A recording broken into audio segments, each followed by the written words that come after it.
Okay, let's bring Mr. Aaron Ludin.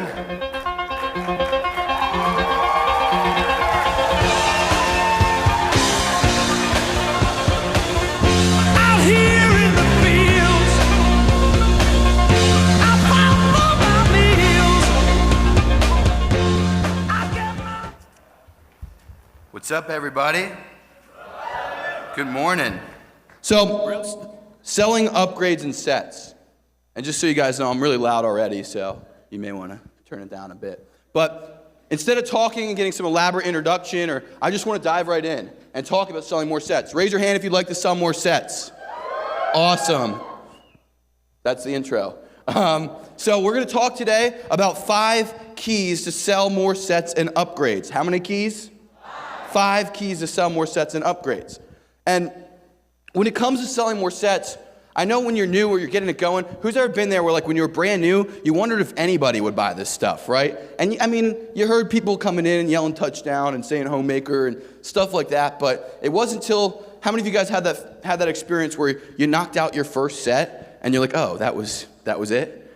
And then you just start doing it over and over again. Raise your hand if you've been there. And so, it's the same way the better you get at selling sets. I know that last year, I got into a groove where I was literally every single appointment seeing people that own homemakers and just upgrading them to signature sets and ultimates. I took a kid out field training for the day, and I had 5 service calls. And he was asking me about like my average day. And I said, honestly, I just drive around and upgrade people to signature sets all day. And he thought I was kidding. And I walk in, and the first lady pulls out a homemaker. I'm like, oh, you have the same set as everybody else. I got a trunk full of these blocks. You know, all these people have been upgrading, and boom, walk out with an upgrade. Next appointment, lady pulls out a homemaker set. We start talking. This is a set everybody starts off with. Everyone's been upgrading, blah, blah, blah. Boom, she upgrades. Next appointment, same thing happens. 4th appointment, a lady pulls out a homemaker, and the kid just starts laughing, right? And the lady looks at me like, what is he laughing at? And I'm like, you wouldn't understand. It's kind of a knife joke thing, you know? I'm like, you know, everybody gets the same set. It's not that funny to you, but pretty much everyone I see has the same set as you. They upgrade to the next set. You might not end up wanting to, but I mean, literally like more than 9 out of 10 people I see end up switching. So I'll show you, let you decide for yourself if it's something you might want to end up doing. And of course, what she end up doing at the end of the appointment. She upgrades, right? So 5 keys. Number 1 is a power intro. A power intro.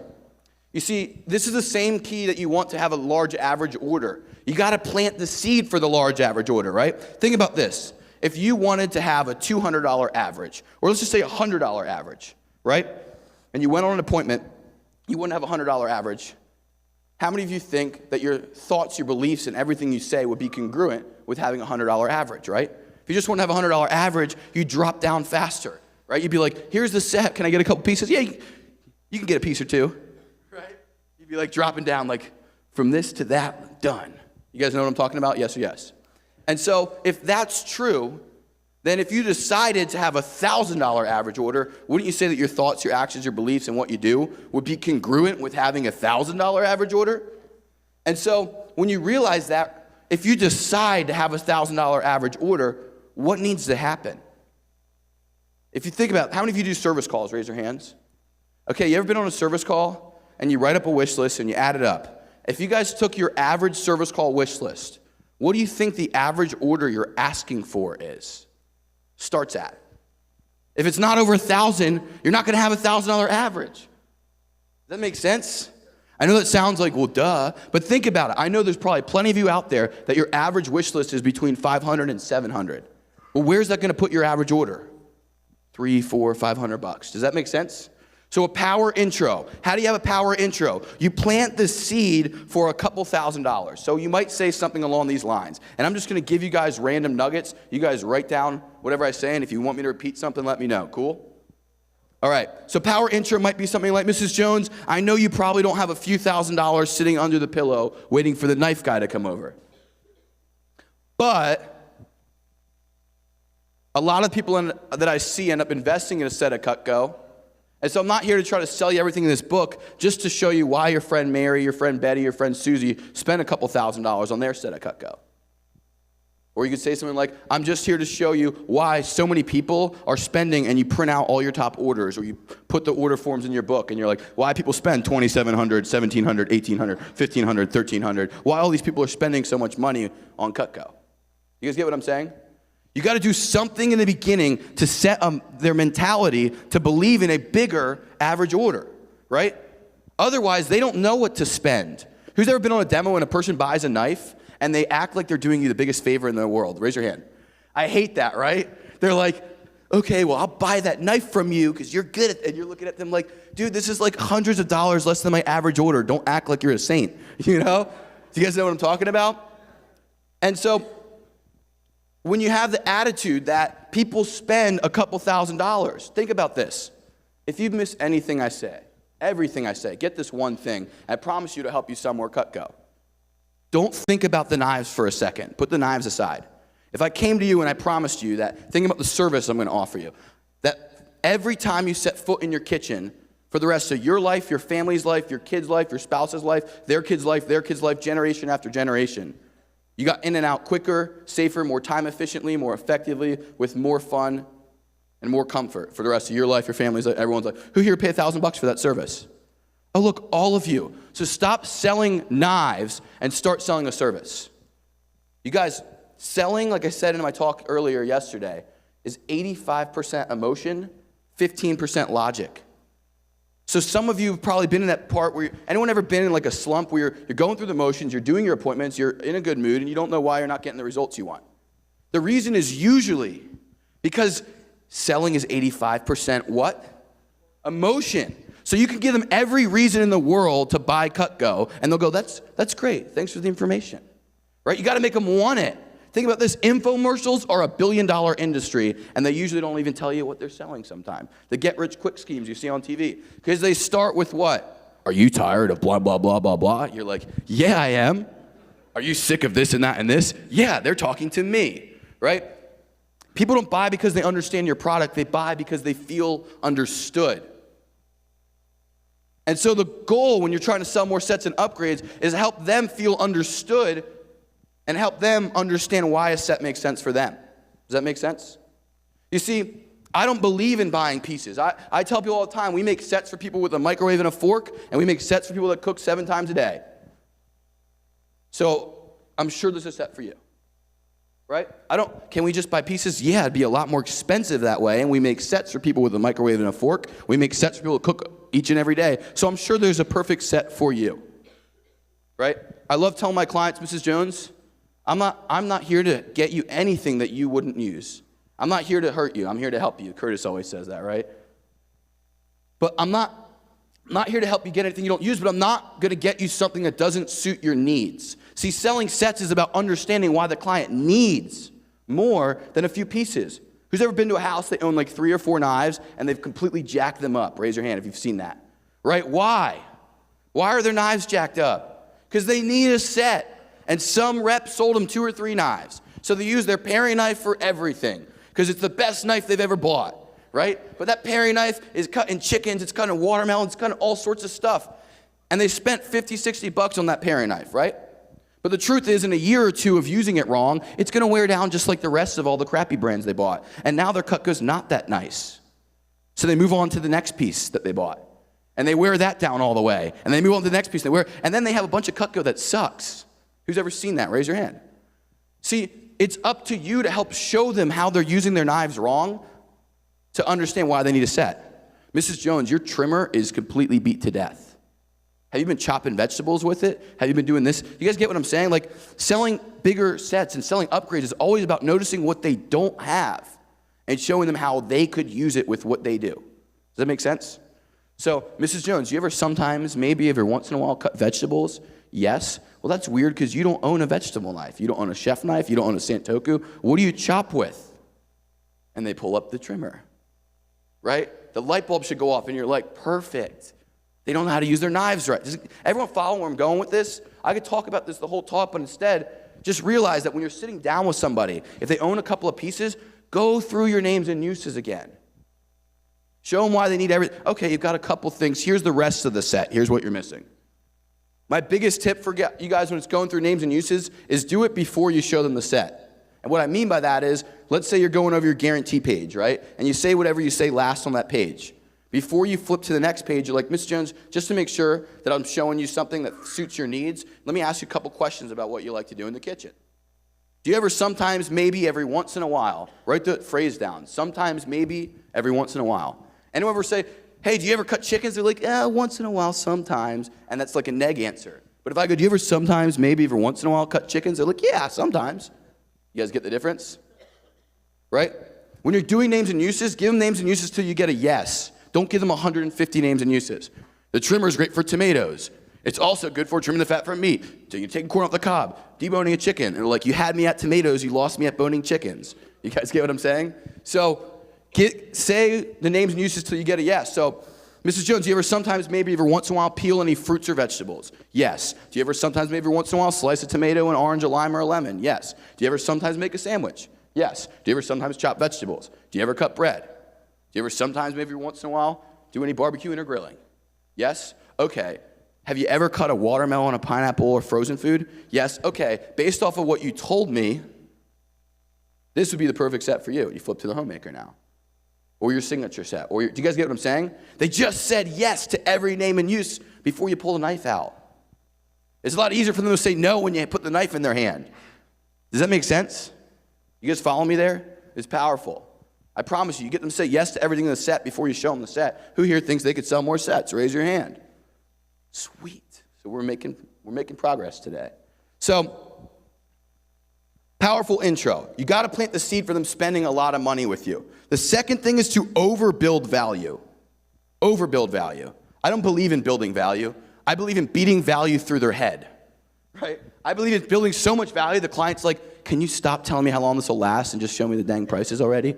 Right? That's my goal. Does it happen on every demo? No, but like I literally use a phrase like 100 times in my demo, and the phrase is this. The next reason you're going to love your Cutco for the next 20, 30, 40 years, the reason you're going to do this is because the next 20, 30, 40 years, 20, 30, 40 years, 20, 30, 40 years, 20, 30, 40 years, I say it all the time.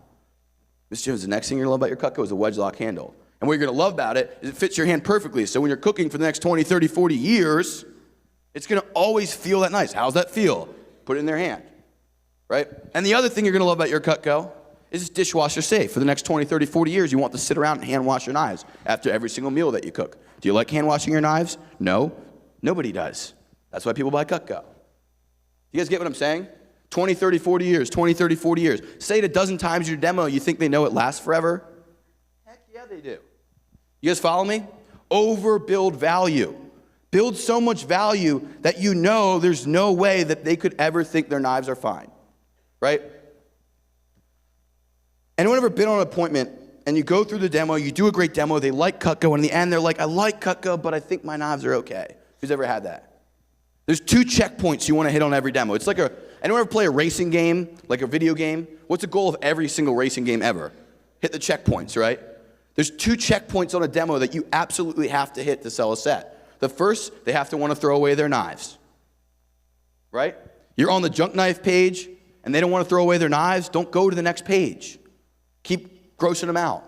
If they own good knives, tell them, hey, Mrs. Jones, I'm not going to waste your time talking about the junk knives. Let me tell you the 3 reasons that most of my clients that own Henckels and Wusthof choose to switch to Cutco today. Number 1 is those knives aren't dishwasher safe. They're super high maintenance. You can't throw them in the dishwasher. The second is they constantly need resharpening. Did your set come with a honing rod? Yeah. Do you know why? Because it's made to be sharpened every time you use it. And if you don't, over the course of a couple years, the edge is going to wear down. And because you like those knives more than crappy knives from Walmart, you go and buy another $1,000 set of Henckels. Mrs. Jones, why don't cell phone companies make waterproof cell phones? Or don't make good ones that people actually like and buy? Because they know when you drop it in the water, you'll buy another one. Right? Cutco wants you to invest your money once. Invest your money here in America one time, have the set forever. Like my mom, she's had Cutco for 39 years. You guys always use stories of other people, right? Always tell a story of someone else. One thing I love saying about sets, when I talk about, we have sets for people who cook with a microwave and a fork. We have sets for people who cook every day, all the time, right? I show people all the time, I'd say about the homemaker, some of you will like this, some of you won't be willing to say this, but I tell them all the time, yeah, I know college students that have this in their dorm rooms and apartments. How many of you guys own a homemaker? Okay, if you don't know someone that owns a homemaker that's a college student, raise your hand if you're a college student and you own a homemaker. Now you know somebody. Use that on your demos, right? I know college kids that have this in their dorm rooms, and they tell you that they cook. You guys get what I'm saying? Mr. Jones, we make sets for people who cook with a microwave and a fork. We make sets for people who cook each and every day, a million times a day.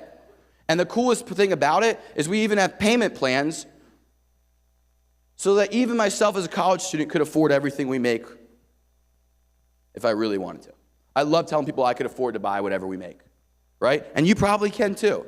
And if you can't, just go out and sell some knives for a week and get to that point where you can say that to a client. Does that make sense? So overbuild value. Beat value through their head. The number 3 is concept selling. Concept selling.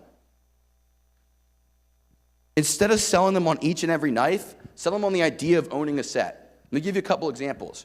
You go to a refrigerator store, or a store that sells fridges. It's probably not a refrigerator store, right? But you're looking for a fridge.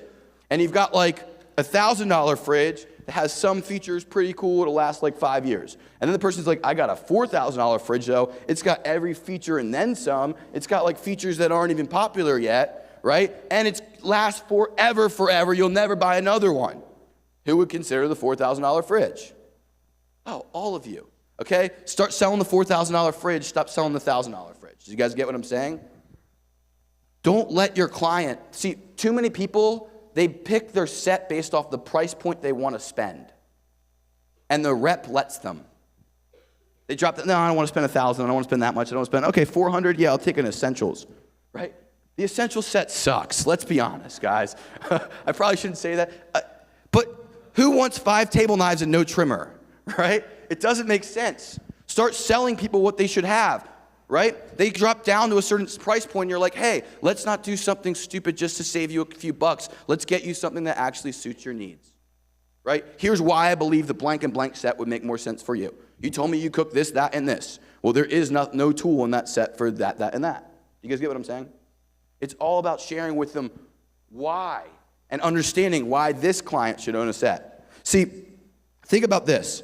If I went out and I loved to golf, and I bought a $600 driver, do you think I'd have a $600 driver in a bag with a bunch of other clubs I bought at like Thriftco or Goodwill? No, it doesn't make sense, right? Like, why should a client be like, well, when I cut tomatoes, it's awesome, but when I chop stuff, it sucks because my knives are bad? Doesn't make sense, right? You might as well invest in the whole thing, right? Guys, write this down. It just makes sense. You want to sell more sets? Get it through your head. It just makes sense. I was at a home show once. Lady walked up to my buddy Emerson Weber, and she says, hi, I'd like to buy a paring knife. And he says, sure, $54. She goes, okay. She pulls out her money. She starts to do it. He goes, just so you know, you get a much better deal with this set right here. And he points at the Ultimate. And I'm looking at him like, seriously? Right? And the lady goes, really? And all of a sudden, he's writing up an Ultimate set. It just makes sense. You're going to buy Cutco. And if you only buy a little bit of Cutco, guys, write this down. Every time you don't sell a set, you're just helping an FSM or CSP somewhere else sell a set in the future. I bet you Curtis gets 30% of his year off someone else that didn't sell a set, and he runs into them and sells them the rest of it, right? So many FSM. There are CSPs that literally make all their money doing service calls for your past clients you didn't sell a set to, right? A couple FSMs laughing in the back of the room because they know that it's true, right? Concept selling. They have to understand the idea of owning a set. So you see someone that owns a homemaker. All right, here's a couple things I do to sell them a signature set. And I promise you, like 90% of the people I see with a homemaker are buying a signature set. And if it's not the truth for you, start telling yourself that story. I literally say to my clients, Mrs. Jones, almost everyone I see has the same set as you. And literally more than 9 out of 10 clients all year for this year, the last year, and the year before have been switching to our newest set. It's the exact same basic set, plus our 3 best sellers, right? 3 tools that everyone was adding on anyways. So for years, we wrote letters to the company asking them to build a block that fit these in the set, right? Those of you who've been around for a while, you know what it was like selling homemakers, and you go back and they buy a cheese knife, a Hardy slicer, and a Petite Santoku, and you're like, where the hell did they put it, right? And so you explain to them that this is what everybody does. I use phrases like, I've got a trunk full of blocks from this weekend's appointments. Right? This is what everybody does. This is what your neighbor does. Hey, you might not end up wanting to upgrade, but I'm going to at least show you because literally everyone I see that owns your set always ends up switching to the next one. And like I said, if you're cool with what you have, you don't think you'd use anything else, you hate Cutco, something like that, don't worry about it. but I'm going to at least show you and let you decide for yourself. I say that almost every single appointment, and what do they end up getting? Half the time they're like, I haven't even told them the price and haven't shown them what's in it, and you've talked about the upgrade so much, they're sold on the concept of upgrading. You guys get what I'm saying? Here's the concept behind an Ultimate. Who here wants to sell an Ultimate this summer? Who here's like dying to start selling more Ultimates? Who here sometimes wonders why people would use so many pieces though? Be honest, right? Start selling the Ultimate as something a little bit different than just a ton of knives, right? It's mini sets within a set. You've got your fruit and vegetable prep set. You've got different size paring knives. You got a trimmer. You guys get what I'm saying? You've got barbecuing and grilling set. Something to go through raw meat. Something to trim the fat. You guys get what I'm saying? You've got everyday and holiday carving set. Right? Do you guys understand where I'm going with this? You can break down the Ultimate into a couple smaller sets. And I'm not going to sit here and list all the knives. But once you get the idea of owning it is simple. Who here owns at least a hammer, a screwdriver, and a wrench if you live in an apartment or home? Right? If you were going out and you're buying a nice set of tools, would you spend the money on just 2 of them? Or would you have a set of tools? Stop selling the knives. Start selling the peace of mind you get by buying the set. Every time I see someone that loves Cutco and they got a drawer full of it, of random knives, I laugh because I'm like, you don't love Cutco enough. Because you don't realize you're beating the crap out of your Cutco, throwing them in the drawer and using them wrong. And ever seen the person that has like 8 trimmers and nothing else? You're like, who saw you last? Right? Guys, start being the knife expert, right? Start being able to say, I don't know who sold you this, but let me show you what you should have had, right? Let me show you what you should have got. You guys get what I'm saying? Concept selling. Another key under that is upsell like McDonald's. Upsell like McDonald's. Every appointment, I'm always asking, do you want to add on blank? Do you want to add on this? Do you want to add on that? It's only X amount more. Do you want to supersize that for 25 cents? You want to throw on a Fisherman Solutions for 10 bucks more a month? Do you want to do you guys get what I'm saying? Always sell the 5 pay. Write that down. That's not one of the 5 points, but it probably should be. Always sell the 5 pay. I always say my goal is to make it as easy as possible for them to say yes to buying as much Cutco as possible today. What's the easiest way? Make it cost as little as possible today. Push the 5 pay, right? They want to pay it in full. I'm trying to get them on a 5 pay. And here's why. If they buy $1,000 in full, you should have sold them $5,000 on a 5 pay. Simple, right? If they bought it in full, they should have spent that amount on a 5 pay, right? Miss Jones, once people own something Cutco, they end up wanting everything Cutco. So in the last few years, we finally built a set that comes with everything. You pull out your Cutco kitchen brochure. Now, this is where every client ends up someday. Some people take a long time, and others realize it just makes sense to just do it all at once. These are really simple lines that you can sit there and go, yeah, I get that. But if you just start throwing these into your appointments, right? It's like fishing. You throw the bait out and something's going to bite. You guys follow me? But if you don't throw out any bait, are you going to catch fish? No. Right? You got to throw out there, right? If you don't bring up the hope chests or the kids sets and all that kind of stuff, you're never going to sell them. If you don't talk about cookware, people aren't going to buy cookware from you. People don't buy what they don't know exists. Who has ever done a demo and you tell them all about knives and they're like, well, my knives are this, and you start tuning them out because you don't care about their knives. And then you sell them knives, right? And then you get to cookware and you're like, hey, let me talk about cookware. And they're like, no, I like my cookware. And you're like, okay, let me show you accessories. Who's ever done that? Raise your hand. Why would you be like, I don't really care what you think about your knives. I'm going to tell you about knives. Oh, but you like your cookware? No worries. I won't say anything, right? Guys, their cookware sucks. Our cookware rocks, right? You guys get what I'm saying? So, always upselling like McDonald's. Number 4 is knowing why customers buy a set. Knowing why they buy a set. I think it breaks down to 3 things. Number 1, it's affordable or worth the price. Price outweighs cost. Value outweighs price. Had to rephrase that one. Who's run training and done that? Price versus value, guys. Second is it's practical. They have to know that they have the right number of pieces, right number of tools for themselves, right? And the third one, everybody loves it or they will love it. Some people, they want to know all their friends got it. Some people, they just need you to reassure them, Mrs. Jones, you're going to love this. I remember I was on a demo, and I just heard Andy Jonti give a really good talk where he said something really funny that I'll tell you in a second. And this guy, we had the whole Ultimate out, and it's sitting on his counter, and we're literally standing across the kitchen, like checking it out. And he's like debating whether he thinks it looks nice enough. And he's like, well, I don't know. And I looked at him and was like, do you like to cook? He's like, yeah. If you had these knives, would you use them? Yeah. Do you like Cutco? Yes. Then why not just get them? And I swear to you, he looks at me for a second. He goes, you know what? You're right. I will just get it. Let's get that set right there. And I'm sitting there like, did that really just work? Right? Speaking of which, I got to throw one other thing out there. Always ask how many.